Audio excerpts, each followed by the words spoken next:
Bienvenue dans la partie 2. Donc, comme je t'ai dit dans la première partie, on a fui. La piqué du nez, la voiture. Je suis sorti de la voiture, elle s'est éteinte, on a regardé, ça coulait de partout, etc. On ne sait pas ce qui se passait. Et là, je vous dirai la suite dans la prochaine vidéo, Inch'Allah. On s'est échappé. Notre instinct de survie nous en fait fuir. Bien évidemment, alhamdoulilah, on ne savait pas où on était trop, donc on allait droit devant à peu près. On essayait de suivre les traces de ce qu'on avait pris en venant. Donc en repartant, fosse dune. Donc on en était là, la fosse dune. La voiture elle tape. Elle tape, le moteur il s'éteint. On descend du véhicule, on va voir en dessous du moteur, qu'est-ce qui se passe? On voit une grosse fuite. On ne sait pas c'est quoi, gasoil, huile, on ne sait pas. Moi, je croyais que c'était comme dans les films. Tu sais, normalement, quand ça coule, après, t'as une grosse explosion qui suit juste après. Donc moi, je ne savais pas, entre l'explosion, on est au milieu du désert. Attends, recontextualisons la situation. Nous sommes au milieu du désert. On ne connaît personne. On ne sait pas où on est exactement. On se dirige à peu près avec l'instinct de survie en direction de là où on voit à peu près qu'il pourrait y avoir une civilisation. On bombarde, on avance, on se retrouve. Qu'est-ce qui se passe? On se regarde. Quand on a vu le liquide couler, on s'est regardé dans les yeux. On a monté dans le véhicule. Direct, on est remonté dans le véhicule. J'essaie de démarrer.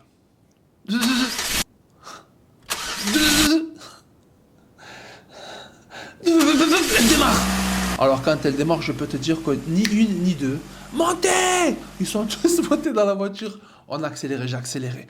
Et quand j'ai accéléré, je ne savais pas s'il faut, je me suis dit, une fuite de gasoil, soit ça explose, soit je tombe en rade. Et là, pour trouver, faire de l'autostop en milieu du désert, c'est pas demain la veille que, voilà, tu croises que des mecs comme ça. Ils ont des trucs sur le visage, t'as l'impression que c'est tous des djihadistes. Bref, qu'est-ce qui se passe? On accélère, j'accélère. Subhanallah, jusqu'à ce que je tombe sur une route. Mashallah, la mabalik. Bon, je t'expliquais l'accélération au milieu du désert, donc ça rebondissait partout. L'autre il se mangeait le plafonnier, il retombait. On s'en fichait, on voulait juste quitter cette route. On a failli se faire mitrailler par des gars avec des armes, des kalash. Et là, on est en train de se retrouver dans une situation où on va se faire manger par des charognards ou je sais pas quelles bestioles ils peuvent nous croiser ici. Donc, comment on a foncé? Et quand on a foncé, on est arrivé. Et là, on arrive sur la route, goudronnée. Allahu Akbar. Là, ça m'a rappelé comme ceux qui sont perdus au milieu de la mer et qui voient de la terre ferme. Allahu Akbar. Et là, c'était pareil. On était perdus au milieu de l'océan de désert. Et là, on voyait le goudron ferme. Ah ouais, wallah, et quand j'ai vu le goudron ferme, je voulais m'arrêter, lui faire des bisous, me prosterner pour remercier Allah Azzawajal, tellement j'étais content, subhanallah. Mais on n'a pas trop le temps, parce que si l'eau, ça coule trop, il n'y a plus rien en fait. Il n'y a plus de prosternation. Ça y est, fonce, mon ami, tu feras plus tard si tu arrives, si tu es encore en vie, Inch'Allah. Donc on a bombardé, on est arrivé sur le goudron, alhamdoulilah, on a commencé à avancer, et là on avait les premiers panneaux. Les premiers panneaux qui nous indiquaient la direction de la frontière. On a foncé. Alhamdoulilah, on commence à voir des êtres humains. Voilà, je voulais les prendre dans mes bras, les êtres humains et tout, subhanallah, tellement. Imagine le contexte dans lequel on était, vraiment, et c'est sincère, subhanallah. Donc on continue à avancer. Là on voit de la civilisation, là on rentre dans un petit village ou quoi, et on s'arrête. On s'arrête, on va voir un mécanicien, quelqu'un qui touchait un peu, qui avait des outils, tu vois, il avait une clé de 16, une clé de 12, une pince multiprise, ça nous suffisait. Avec le modèle du véhicule que j'avais, si vous vous rappelez, le Ford Galaxy années 98, c'était très bien, alhamdoulilah, tout le monde c'était facile, c'est un moteur facile à traiter, c'est pas comme maintenant les nouvelles voitures, tout est électronique, tout est millimétré, il faut aller chez le concessionnaire pour changer une ampoule. Non, c'était pas pareil, alhamdoulilah, avec ce véhicule. Donc on arrive, premier gars qui ressemblait à un mécanicien ou qui avait 2-3 outils, on lui demande qu'est-ce qui se passe, etc. Il a regardé, il avait la courroie d'accessoires. En fait, ce qu'on avait fait, on avait cassé la courroie d'accessoires, c'est pour ça que j'arrivais plus à tourner le volant. Voilà, on est rendu un tank. Il fallait qu'on soit à 2 sur le volant pour réussir à tourner tellement. Et il y avait aussi la fuite de la durite de direction assistée. Donc la durée de direction assistée aussi, c'était très difficile à tourner aussi à cause de ça, puisque l'huile qui permettait, c'était hydraulique, ça fuit. Donc on a demandé s'il pouvait nous aider. Donc qu'est-ce qu'il a fait? Il s'est débrouillé, il est parti aller chercher une chambre à air de tracteur, il a fait un nœud, il a pris une courroie d'accessoires de vélo, il a pris une jambe, je sais pas ce qu'il a fait, mais alhamdoulilah, c'était mieux. Je lui ai donné un billet, il m'a remercié, on est parti. On commence à partir. Là, on était encore en Mauritanie. On se dirige là, ça y est, on voulait quitter la Mauritanie, ce magnifique pays. Franchement, mashallah, j'ai vraiment beaucoup aimé ce pays. Allahumma barik, et si je pourrais retourner, Inch'Allah, je retourne avec grand plaisir. Donc, on voulait quitter la Mauritanie pour rejoindre le Maroc. Pourquoi? Parce que je ne vous ai pas dit. Et non, on n'est pas au bout de notre surprise. Qu'est-ce que je ne vous ai pas dit? C'est que les frontières, elles se ferment. Entre la Mauritanie et le Maroc, les frontières se ferment. Entre 18h, elles se ferment, elles se rouvrent 7h ou 8h du matin le lendemain. Donc nous, on se dépêche, on se dirige vers là. Il était vers les 16h à peu près maintenant, avec le temps qu'on a perdu, etc., le temps de faire réparer, etc. Pourtant, on avait prévu au préalable, mais que dalle, on arrive vers 16-17h au niveau de la frontière. Mais là, il y a les paperasses à faire, il y a la queue, il y a du monde, on n'est pas tout seul, c'est en plein été. Donc il y a des touristes, il y a de tout. Donc qu'est-ce qu'on fait? On essaie de se dépêcher, on leur explique voilà, qu'on aimerait bien les yeux, mais tous c'est pareil que toi en fait. Tous ils veulent passer avant que la frontière elle ferme. Donc on attend, alhamdoulilah, 16h30, 17h, 17h15, 17h30, on fait les papiers, super. Le douanier, franchement, super. Hein. Le douanier, rien à dire, machallah. Et comme on était étrangers, etc., il parlait avec nous l'arabe littéraire. Les 2-3 mots d'arabe littéraire qu'on a pu apprendre, on le sortait, là, on faisait les petits peu d'ostentation, on va pas se mentir, voilà. Et du coup, voilà, alhamdoulilah, 17h30 à peu près, on finit. On arrive à franchir. Ils nous libèrent, on franchit la frontière mauritanienne. C'est bon. Le problème, c'est que là-bas, ça ferme à 18h aussi, dans ces eaux-là. On a une demi-heure pour faire une dizaine, quinzaine de kilomètres, mais dans un no-man's land, bref, t'as compris. C'est un pays qui n'a pas de pays, en fait. Les polizarios qui traînent, il y a des trafiquants d'armes, d'êtres humains, d'organes, de tout, il y a tout là. Tout ce qui existe, et tu peux le trouver là. Donc, il nous reste peu de temps. On bombarde, mais le véhicule est un peu endommagé, donc on ne pouvait pas faire ce qu'on voulait. Malish. On avance. On voit le temps. Il nous reste 10 minutes. Et il nous reste les kilomètres qu'il nous reste à faire par rapport au temps. C'était vraiment, mais vraiment... Wallah, vraiment limite. On dit, mais alhamdoulilah, il va nous faciliter. On combat. Alors, on avait le choix entre rester en Mauritanie et attendre le lendemain.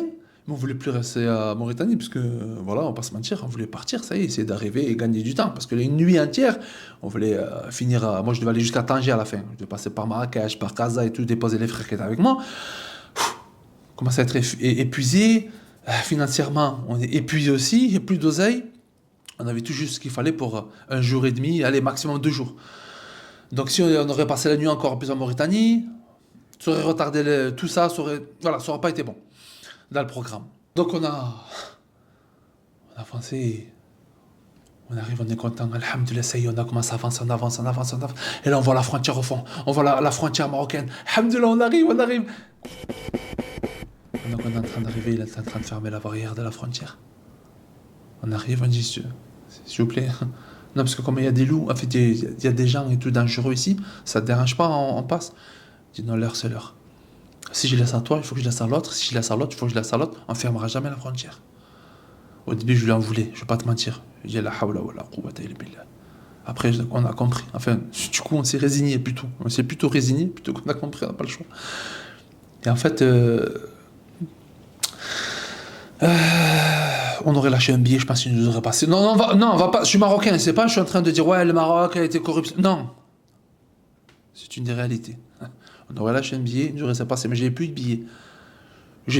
Et dans cette situation, qu'Allah me pardonne, je ne vais pas te mentir, j'ai pensé, je dis ouais, je crois on va lui donner un billet. On va lui donner un billet, les gars. On veut bien, mais t'as un billet? Non? Bon, ben, on va attendre ici tranquillement. Qu'est-ce qui se passe? On a dû se résigner à ce qu'il fallait qu'on passe toute la nuit dans le No Man's Land. Là. Je sais pas comment ça s'appelle, No Man's Land. Bref, je l'écrirai là quand je trouverai je vais faire une recherche sur Google et tout. On se recule, on était 4. Les gars, il va falloir qu'on passe la nuit là. Si on arrive à tenir jusqu'à demain, alhamdoulilah, si on n'arrive pas, Inch'Allah, on demande à Allah qu'il nous pardonne et on se retrouvera dans l'au-delà. On recule le véhicule, on ne voit pas des panneaux. Attention, mine. Mine, antipersonnel. Tu marches dessus, ça t'explose. C'est bon, t'es explosé en fait. On a esquivé les mitraillettes pour venir aux mines. Ça nous apprendra de bonnes leçons. Alhamdoulilah, c'est l'expérience, mashallah. Du coup, on recule et on se pose. Et là, chacun à notre tour, on surveille toute la nuit. à tour de rôle. Il y en a un qui essaie de somnoler, il se réveillait. À toi, surveille, il faut que tu surveilles. On surveillait comme ça. Et là, d'un coup, Wallahi, c'est la vérité. Par Allah, c'est vrai. On entend un bruit de moteur se rapprocher de nous. On était comme ça. On regardait les véhicules se rapprocher comme ça. Il n'y a personne. Il n'y a pas de police, pas de... Il n'y a qu'Allah, Jalla fil ul. Et lui, il nous suffit, alhamdulillah. Donc vas-y, bazarde, bombarde les du'as. Tout ce que tu connais, tu les dis. Ah, toutes les du'as que tu connais, même que tu connais, t'en inventes, gars, normal. Ah voilà, t'inventes, normal, t'as de l'inspi, je peux te dire, t'as de l'inspi dans les invocations là. Ya Allah, protège-nous. Ya Allah, préserve-nous. Ya Allah, aide-nous. Ya Allah, tu es le seul, unique, digne d'être adoré, tu es le plus puissant. Ya Allah, aide-nous. Ya Rabbil Alamin. Le moteur, la voiture, elle s'arrête. Quelques mètres de nous, elle s'arrête. Moi, je dis quoi? C'est des brigands. Ils vont nous kidnapper. Ils veulent vouloir nous voler. On va leur dire qu'on n'a pas d'argent. Ils vont pas nous croire. Ils vont voir la plaque française. Ils vont dire, mais qu'est-ce que t'as pas d'argent? Toi, tu viens de France me dire, t'as pas d'argent? Allez, tiens, une tarte. Tiens, on t'enlève un petit membre. T'as pas d'argent? Tes organes, ils valent de l'argent, tes organes.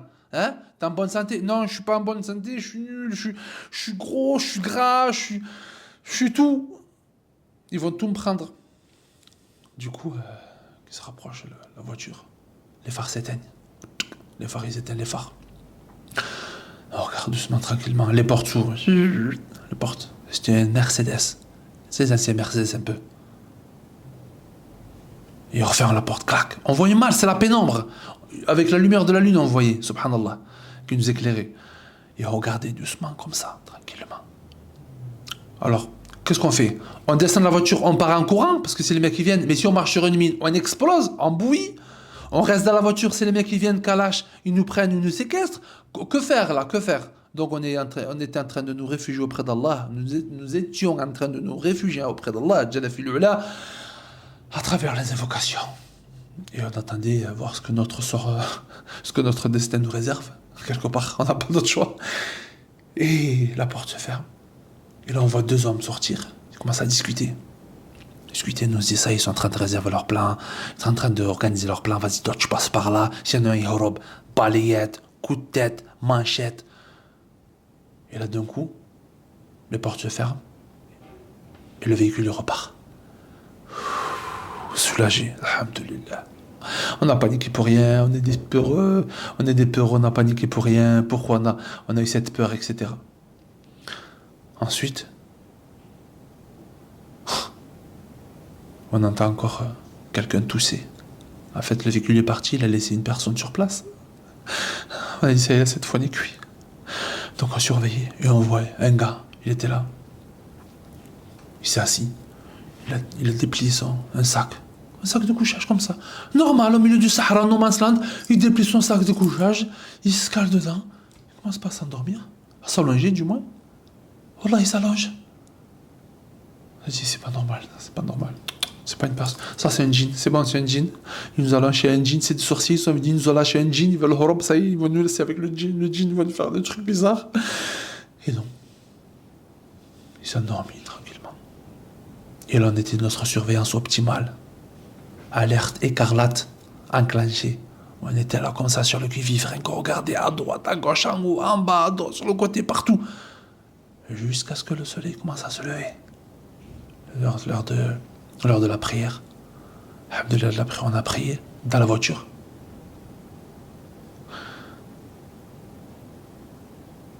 Puis, qu'est-ce qui s'est passé?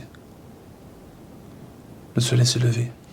La frontière, la barrière de la frontière, elle s'est ouverte. On était trop contents. On était encore en vie. On dit, ouais, les frères, alhamdulillah, on a eu alhamdulillah, voilà, alhamdulillah. On a tenu, alhamdulillah. Et puis, du coup, dans notre tête, on s'est dit, en fait, c'est qui le gars qui était là toute la nuit? Et là, donc, on se retourne comme ça. Quand on se retourne, on voit un gars debout marcher comme ça. Comme ça, vers la frontière à pied. Wallah, c'est vrai. Veste en cuir, jean. Non, pas un jean, un pantalon. Non, parce qu'il ne faut pas confondre, Inch'Allah. Il avait un jean, veste en cuir. On se dirigeait vers la frontière. Petit jeune. Ça va, petit jeune, un peu de la street, la démarche et tout. Bam, bam. Il passe la frontière. Passe la frontière, nous aussi. Et pendant la frontière, tu sais, pendant que tu fais les papiers, etc. Soulagement, on est passé, on est dans la ville du Maroc, alhamdoulilah. Et quand on était en train de faire les papiers, etc., on se retrouve à côté du jeune. Du jeune, du jean, du brigand, on ne sait pas c'est qui, on ne sait pas.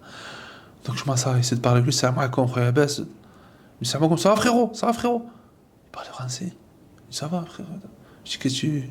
Ça va, t'as bien dormi? Ouais, alhamdoulilah, un peu dur le sol, mais ça va. T'es qui en fait? T'es qui? T'es quoi? Qu'est-ce que tu faisais?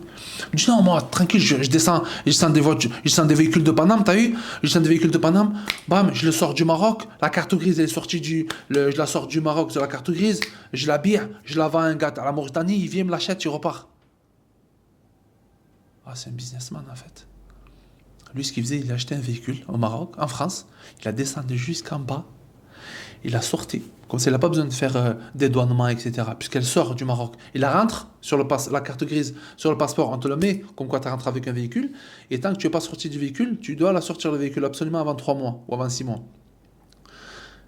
Et lui, il la sort, mais de l'autre côté. Il rentre d'un côté du Maroc, il la sort de l'autre côté. Mais avant de rentrer dans un autre pays, donc du coup, la voiture, elle n'est plus à la carte grise. Il la vend à un gars de Mauritanie, et là, il part avec. Donc en fait, c'est un businessman. Il a l'habitude, il fait ça souvent. Et je dis, t'as pas peur des minutes? Non, il faut connaître les endroits et tout. Parce que nous, on connaît pas, c'est pour ça. Alhamdoulilah. Ouais, salut. C'est Malcolm, frère, c'est Malcolm, c'est là. Donc voilà, c'était qui? Cette personne qui nous a tellement intrigués pendant toute cette nuit. Et qui nous a laissé sans fermer l'œil de la nuit, alhamdoulilah. Donc, alhamdoulilah, du coup, on a franchi la frontière, on est arrivé au Maroc. Et là, alhamdoulilah, tous nos muscles se sont détendus. Ça allait beaucoup mieux. On a parcouru notre chemin jusqu'à Tanger. Enfin, du moins, j'ai déposé les autres frères à chaque ville respective où ils devaient être déposés.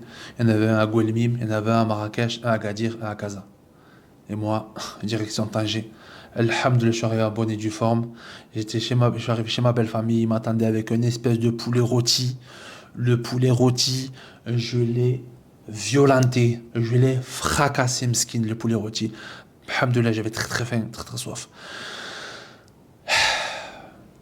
Mais avant, j'ai oublié de dire aussi que quand je m'étais arrêté à Casa, je me suis arrêté à Casa. Voilà, je me suis arrêté à Casa quand même, pas se mentir. Je m'étais arrêté à Casa parce que je pas dormi de la nuit, éclaté, fatigué, etc. Un air de repos, il faisait très très chaud. Et comme j'avais plus confiance à personne, j'ai fermé toutes les vitres. Et j'étais épuisé. Je commençais à piquer du nez sur la route tout seul. Je me dis, bon, soit je m'arrête, soit je meurs. Donc je me suis arrêté. Je me suis allongé, je me suis endormi. Et d'un coup, je me réveille. En transpiration, j'avais les gouttes qui coulaient. Wallah, elles coulaient très très fort, les gouttes ici, subhanallah. Et quand elles coulaient comme ça, subhanallah, j'ouvre les yeux, je regarde où je suis, je regarde, je suis dans la voiture. La gorge asséché. Il faisait, je sais pas, 40 degrés au moins. J'étais tout seul dans une voiture fermée, j'ai failli mourir. J'ai failli crever, ce par-là. J'ai esquivé des mecs à mitraillette. J'ai esquivé des mines antipersonnelles. J'ai esquivé des jeans. Et là, tout seul dans ma voiture, j'ai failli passer, subhanallah. Donc je regarde. Et d'un coup, je regarde sur la gauche et je vois un gars comme ça en train de me regarder. J'ai pris peur, je dis quoi ça encore aussi, tu sais. Le gars était comme ça en train de me regarder. Je sais pas s'il attendait à ce que je meure pour qu'il puisse fracasser la porte, prendre la voiture, me dépouiller ou quoi. Je fais comme ça. Quand j'ai eu peur, lui aussi, je l'ai fait peur. Il a fait comme ça. Comme ça, il a robe. Pas un mot, pas une expression de visage, rien du tout. Lui, si je sais même pas si c'était un être humain ou si c'était un djinn encore. Je sais même pas c'était qui. Voilà, il est parti. J'ai ouvert les fenêtres, j'avais une bouteille d'eau dans la voiture. L'eau, j'ai bu, elle était toute chaude, c'était du thé. J'ai bu comme ça, bismillah, j'ai bu, je me suis hydraté. Je me suis mis sur le visage comme ça, je me suis un peu essuyé le visage. Je me suis réveillé, j'ai dû dormir une demi-heure, ça m'a suffi. Et là, j'ai repris la route, vraiment, j'ai repris la route. Et là, je suis parti jusqu'à Tanger sans m'arrêter. Et c'est là que je suis arrivé chez ma belle-mère, chez mes beaux-parents. Ils m'avaient préparé une espèce de poulet rôti. Le poulet rôti, et je l'ai retourné, je l'ai fracassé. Braque, trac, frac. Il ne restait plus rien du poulet rôti, m'skin. Allah, rahmou, non, astaghfirullah. Et, alhamdoulilah, tout est bien qui s'est fini bien. Voici la deuxième partie de l'histoire que je vous avais racontée, que je vous avais commencé à vous raconter. Et par Allah, que je n'ai rien inventé de tout ce que j'ai dit, et c'est la stricte, réelle vérité. Voilà, maintenant vous connaissez cette histoire, petite anecdote. J'espère qu'elle vous aura plu. N'hésitez pas à vous abonner, partager. Voilà, tous ces trucs-là. Ok? Et je vous dis à très bientôt dans une prochaine vidéo. J'espère que tu as bien compris, Genelou. Et bien évidemment, un salam à toute la meute.